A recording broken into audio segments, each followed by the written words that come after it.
Selamat datang kembali di pembahasan kita. Nah, kali ini kita mau gali lebih dalam nih satu bagian dari buku The Art of Seduction dari sumber yang Anda bagikan. Fokus kita hari ini spesifik banget ke langkah ke-15, mengisolasi target. Betul. Jadi, kita nggak akan bahas semua taktik ya, tapi kita mau bedah tuntas yang satu ini. Gimana sih buku ini menjelaskan soal isolasi? Kok bisa dipakai buat mempengaruhi orang?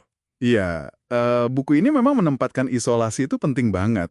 Jadi idenya gini, kalau seseorang dipisahkan dari katakanlah lingkungan normalnya, teman, keluarga, rutinitas, rumah, pokoknya jangkar sosialnya lah. Jangkar sosial ya, koneksi yang bikin dia merasa aman gitu. Nah, itu dia. Kalau itu hilang, orang cenderung jadi lebih apa ya? Lebih lemah, lebih gampang dipengaruhi. Kayak masuk ke ruang kosong gitu, dunia lamanya hilang, masuk dunia baru yang asing. Disitulah, menurut buku ini, si perayu bisa masuk. Menarik. Mengisi kekosongan itu ya.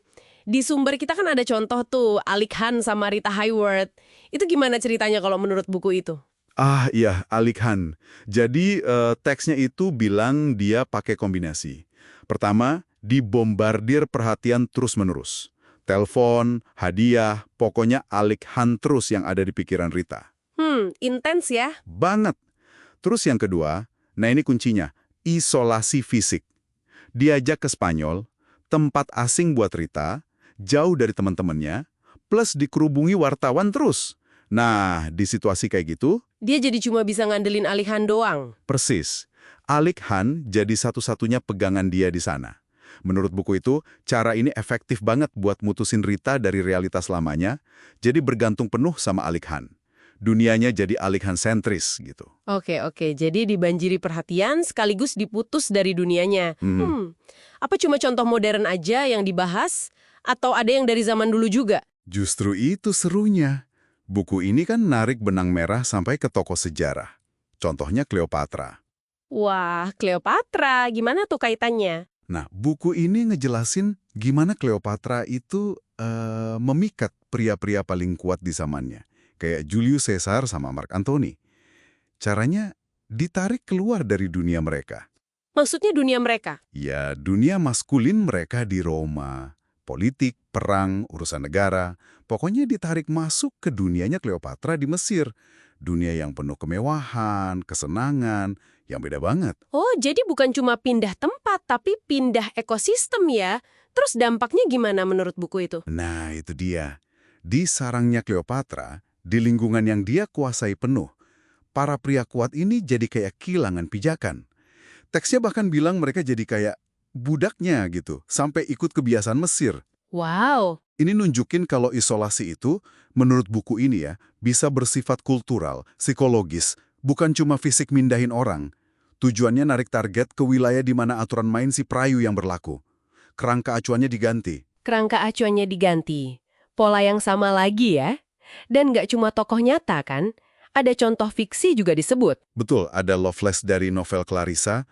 Buku itu nganalisis gimana si Loveless ini sengaja menciptakan situasi biar Clarissa terasing dari keluarganya. Dia bikin dirinya kelihatan kayak satu-satunya penyelamat gitu. Jadi dimanipulasi situasinya ya? Iya. Dengan memutus dukungan keluarga, Clarissa jadi bergantung total sama Loveless. Pertahanannya lemah, penilaiannya jadi kabur. Itu analisis di bukunya. Kalau kita tarik benang merah dari semua contoh ini, Alik Han, Cleopatra, Lovelace, apa sih sebetulnya tujuan utama isolasi dalam kerangka buku ini? Tujuannya, kalau dilihat dari pola di sumber ini, jelas banget sih. Pertama, ya melemahkan target, diputus dari support sistemnya, dari rasa nyaman yang biasa dia dapat. Oke, itu jelas. Tapi lebih dari itu, tujuannya menciptakan kebingungan dan ketergantungan. Nah, kerentanan yang muncul karena isolasi ini kuncinya. Tanpa pegangan sosial, tanpa realitas yang biasa, target jadi lebih gampang diarahkan, gampang dipengaruhi.